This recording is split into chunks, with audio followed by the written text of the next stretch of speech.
It's 7:30 p.m. across India, live from New Delhi. You're watching DD India Global. We'll get you top stories from India and the region. I'm Tanvi Taneja. You're with us again. Hello Tanvi, it's 2 p.m. here in London, 3 p.m. across Central Europe. In the next half an hour, the latest from Baltimore, attempts to appease protesting farmers in Europe, and the latest ruling in Julian Assange's attempt to avoid extradition. First, the headlines. Baltimore bridge collapse, an unthinkable tragedy, says Mayor, also declares a local state of emergency.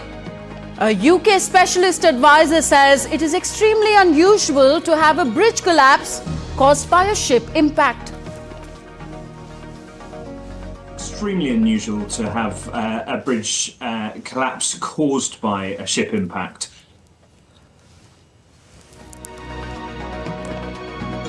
It's more waiting for Julian Assange for now, with London's High Court giving the United States 3 weeks to provide a series of assurances, including not giving him death penalty.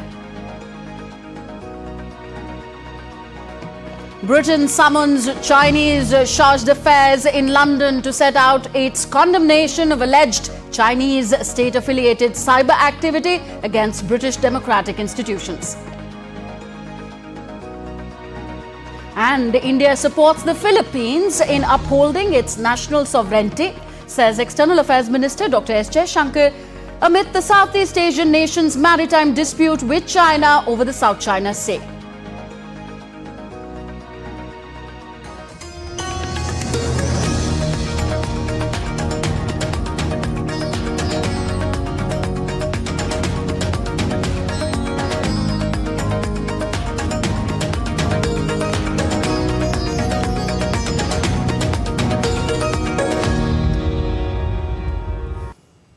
First news from the United States, where a major 2.57-kilometer long bridge collapsed in the U.S. port of Baltimore in the early hours of Tuesday after being struck by a container ship. Rescuers started looking for people who plunged into the Patapsco River. According to Baltimore City Fire Department, as many as 20 people fell into the river along with numerous vehicles, and 2 people have been rescued so far. Fire department spokesperson of the city termed it as a mass casualty incident, multi-agency event, and said that the rescue operation could even extend for days. A live video posted on YouTube showed the ship hitting the bridge, after which major portions of the bridge collapsed into the river. This is a unthinkable tragedy. We have to first and foremost pray for all of those who are impacted, those families, pray for our first responders and thank them, all of them working together, city, state, local, to make sure that we are working through this tragedy. This is an ongoing active research that we're having right now. We're going to continue, as you heard from Chief Wallace, throughout. As long as we have to be doing that, we will do it. But we have to be thinking about the families and people impacted, folks who we have to try to find and save. This is what our focus should be on right now. Maryland Transportation Secretary Paul Wiedfeld said he is searching for everyone who was on board that ship. We're basically searching for everyone that was potentially on the bridge. As you can imagine, it's the middle of the night. You know, what type of traffic was there? How many workers were there? Workers, they obviously come to a project, but other workers show up sometimes. So that's what we're investigating right now. Meanwhile, a specialist advisor at the Institution of Civil Engineers in the UK said it is extremely unusual to have a bridge collapse caused by a ship's impact. It's extremely unusual to have a bridge collapse caused by a ship impact. We do get instances of ship impact on piers, but normally piers are designed to accommodate a certain level of impact from ships and from shipping that's expected in that area. This is the first major collapse due to a ship impact for about 40 or 50 years. And it is a surprise to see the images that we all saw this morning. A huge tragedy in the United States. A massive rescue operation is on as we speak. Moving on. In the latest in the Israel-Hamas conflict, now Israel called Hamas's ceasefire demands as delusional on Tuesday, asserting the group were uninterested in a deal. This comes after Hamas's proposal called for complete withdrawal of Israeli forces from the Gaza Strip and an immediate halt in the conflict. Israel, meanwhile, has opted to withdraw its delegation to Washington following the United States' decision not to veto the UNSC resolution passed on Monday. DD India's Sarah Coates sent us this report from Tel Aviv. Qatar's foreign ministry spokesperson says that indirect negotiations talks are continuing in Doha between Israel and Hamas. This is despite Israel pulling its negotiating team from the Qatari capital after Hamas seemingly rejected an offer saying it wants a comprehensive ceasefire. Well, the Israeli Prime Minister's office responding on X saying that this is proof that Hamas isn't interested in continuing talks and a sad testament to the damage caused by the United Nations Security Council resolution, adding that Israel will not cave to Hamas's delusional demands and will press on with this military campaign in Gaza, not only to release these hostages, but to dismantle Hamas. And there is really a lot of concern over this southernmost city of Rafah. This is where some 1.3 million internally displaced Palestinians are sheltering. And this is why Israel's Defense Minister Yoav Gallant is right now in the United States meeting with his US counterpart Lloyd Austin. They are discussing Israel's potential military operation in Rafah. And this is certainly something that is extremely concerning to the United States. We've heard from President Biden and the Vice President Kamala Harris both saying it would be a mistake, it would be a red line. Harris coming out just a couple of days ago to say that she has studied these maps and there is simply no place for these some 1.3 million people to go. Now, this is why this Israeli delegation was supposed to be heading to Washington to discuss alternatives to this operation in Rafah. But as we do know, that was swiftly pulled on the back of this UNSC resolution passing, with Israel very, very angry that there was no veto by the United States, that it actually let it pass, really deepening the rift between Israel and Washington. Sarah Coates reporting from Tel Aviv for DD India. Further, Houthi militants in Yemen say that they had mounted 6 attacks on ships with drones and missiles in the last 72 hours in the Gulf of Aden and the Red Sea. In a statement, the Houthi group military spokesperson Yahya Sarea said that the Houthis attacked the Maersk Saratoga, APL Detroit and the Huangpu after identifying them as either US or British, in addition to the Pretty Lady ship, which they claim was going to Israel. The Houthis, who are in control of Yemen's capital and the most populous areas, have disrupted international shipping routes in the Red Sea since November last year. In retaliation, the US and Britain have indulged in strikes against the Houthis since last month. On to Europe now. In a move to appease the protesting farmers and prevent the destabilization of EU agricultural markets, France and a group of other EU countries are pushing for greater curbs on imports of food products from Ukraine. My colleague Ollie Barrett is in London. He gives us more on this and other stories making headlines around the world. Ollie, over to you. Thank you, Tanvi. And France, along with a group of other EU countries in Brussels, say it is pushing for greater curbs on imports of food products from Ukraine to prevent the destabilization of EU agricultural markets. EU members are debating how to grant Ukraine a year-long further extension of tariff-free access to its markets, while also placating farmers who have protested for months against EU environmental rules and cheap imports. French Agriculture Minister Marc Fesneau says destabilized markets could affect public support for Kiev, which would neither be in the interest of the EU nor of the Ukrainians. aide beaucoup l'Ukraine, comme vous le savez. We are also helping Ukraine on economic issues, in particular the agriculture question, since Ukrainian farming is powerful. But this must not unbalance the market, because if we lose the support of public opinion and if we lose our European agriculture, neither the Ukrainians nor Europe have any interest in it. So it is this position of balance that we hold, and that I believe which is fair position of unwavering support to Ukraine, but not at the cost of destabilization of markets, which would be too strong and which would go against the Ukrainians. Ahead of the meeting of EU agriculture ministers, protesting farmers in Brussels blocked the European Union district with around 250 tractors on Tuesday.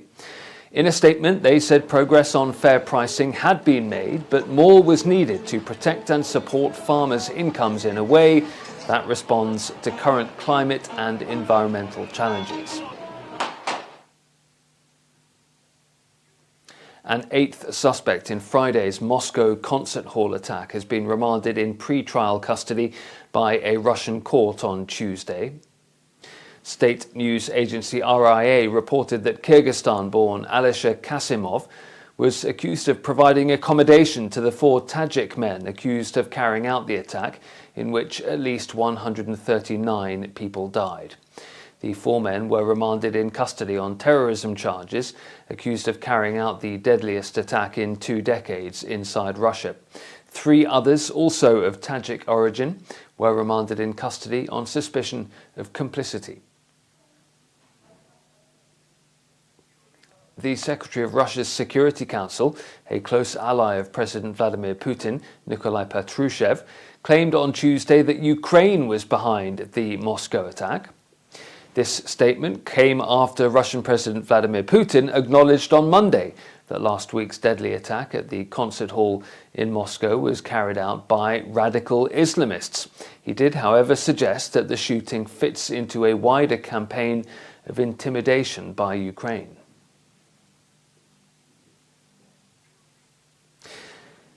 Turkey says that it has detained at least 147 people over suspected ties to the Islamic State in nationwide operations. In a post on social media platform X, Turkey's interior minister says the suspects were found to have been active within the Islamic State group. He says a total of 2,733 suspects belonging to the Islamic State of Iraq and the Levant were detained in 1,316 operations during the year 2023-2024. Turkey designated ISIL a terrorist organization in 2013 and has been attacked by the group multiple times since then.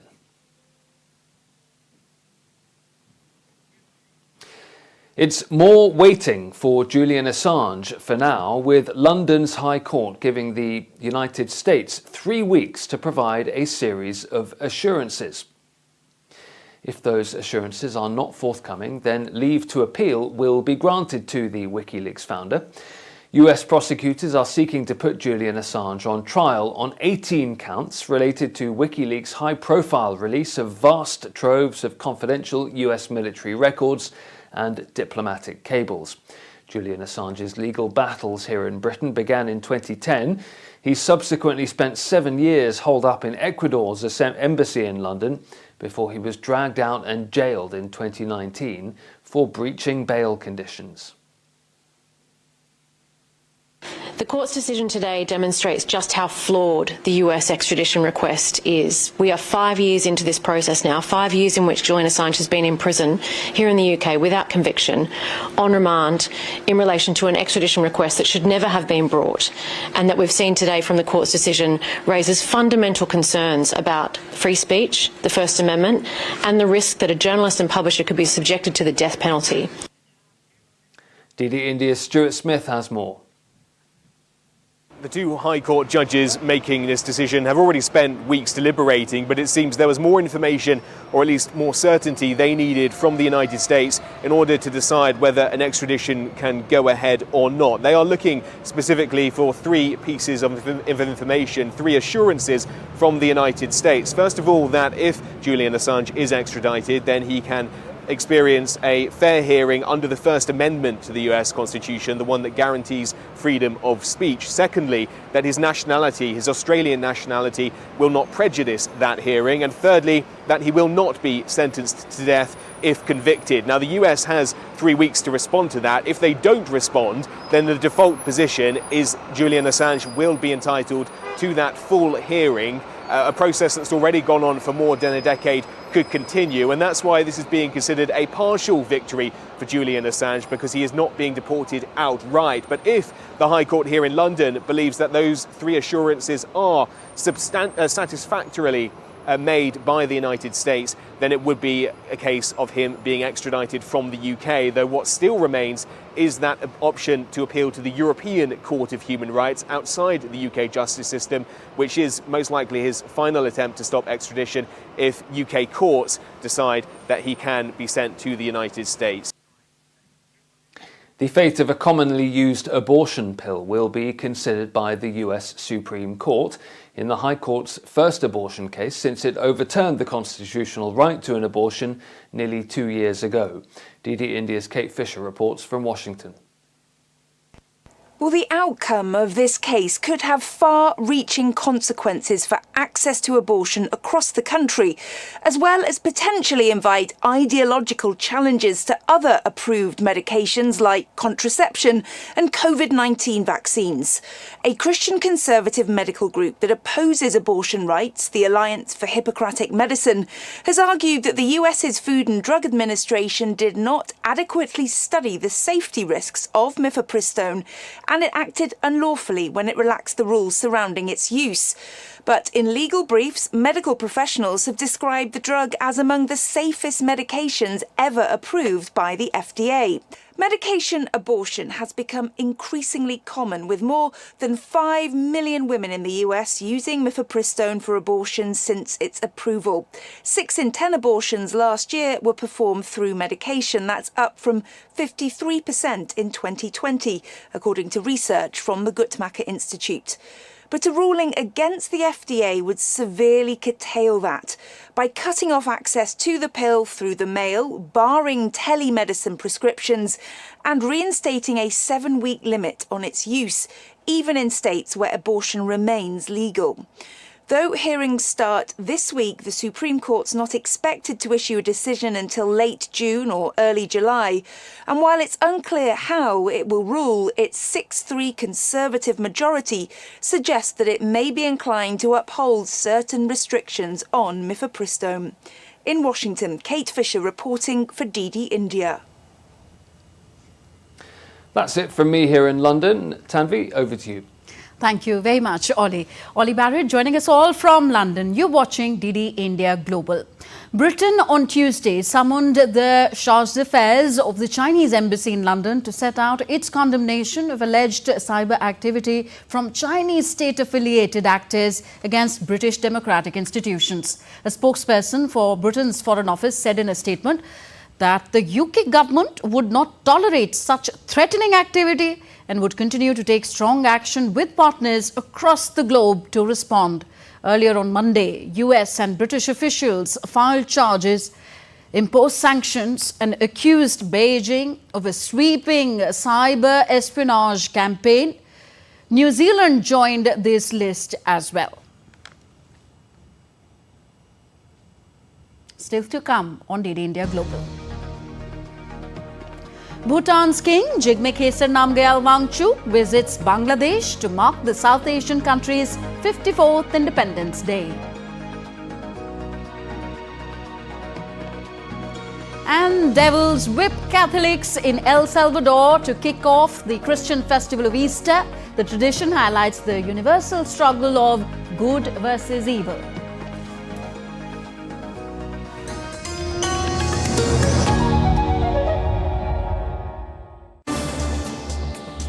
Voice of a rising aspirational world. Stories of challenges, struggles and accomplishment.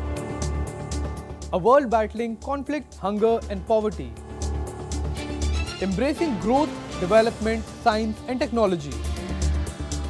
A voice of progress, a voice of unity. Watch Voice of the Global South with me, Akshay Dongre, only on DD India.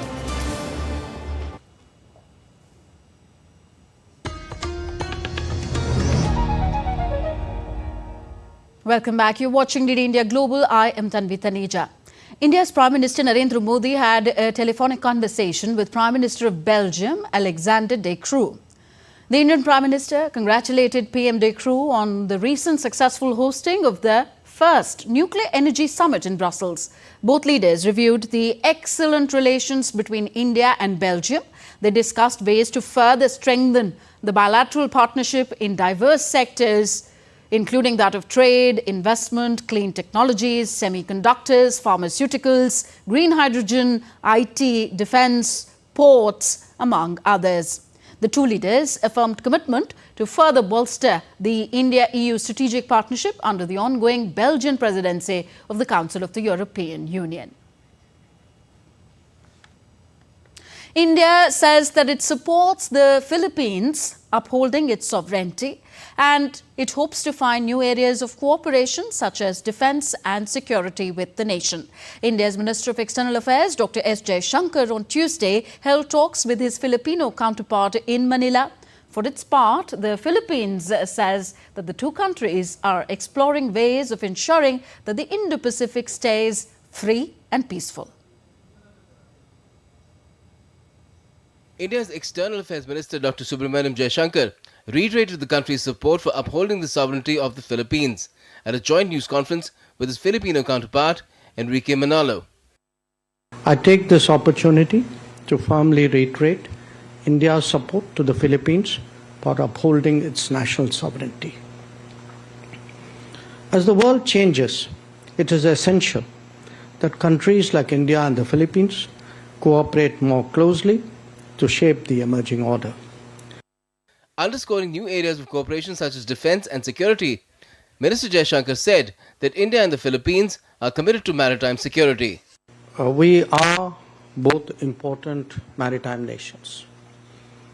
We're not only important maritime nations, I think as the Secretary pointed out, we are at two ends, in a manner of speaking, of the Indo-Pacific. Not exactly ends, but let's say Philippines is in the middle, we are at one end. It's also a fact that we are two nations who make a very exceptional commitment to global shipping. So every country has an interest in maritime security, in maritime safety. Probably it is more than many other countries normally would have.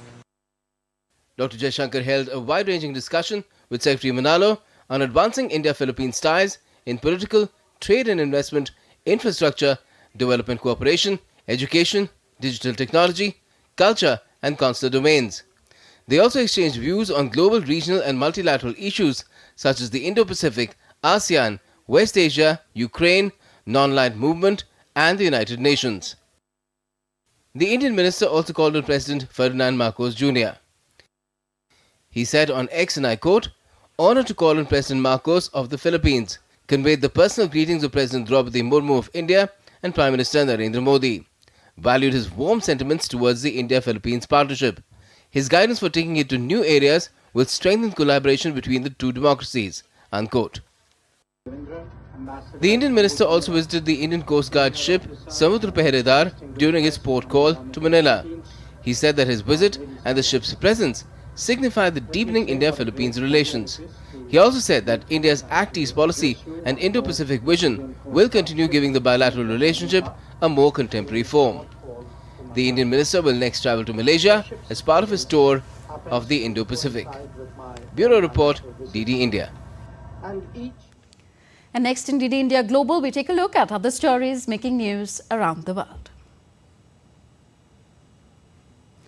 Bhutan's King Jigme Khesar Namgyal Wangchuk visited Bangladesh's National Martyrs Memorial on Tuesday to mark the South Asian country's 54th Independence Day. The king was joined by President Mohammad Shahabuddin and Prime Minister Sheikh Hasina, accompanied by Queen Jetsun Pema, cabinet members and high-ranked government officials. The king is visiting Bangladesh after more than a decade. Japanese health authorities are cautioning about rising numbers of strep throat cases that have the potential to turn deadly, although an expert said on Tuesday that the surge is unlikely to result in a pandemic.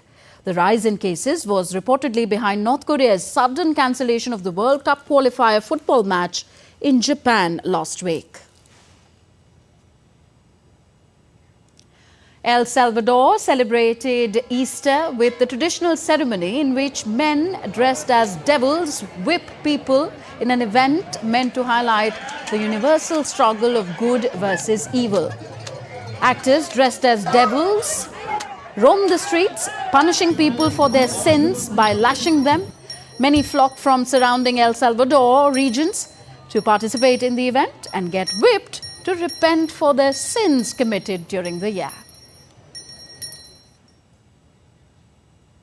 And as we wind up, this edition of DD India Global has a sneak peek into the action thriller Monkey Man. Indian origin British actor Dev Patel makes his feature film directorial debut with the thriller. He also co-wrote, produced and stars in. Monkey Man opens in cinemas globally from April the 3rd. Here's the preview. They used to tell me a story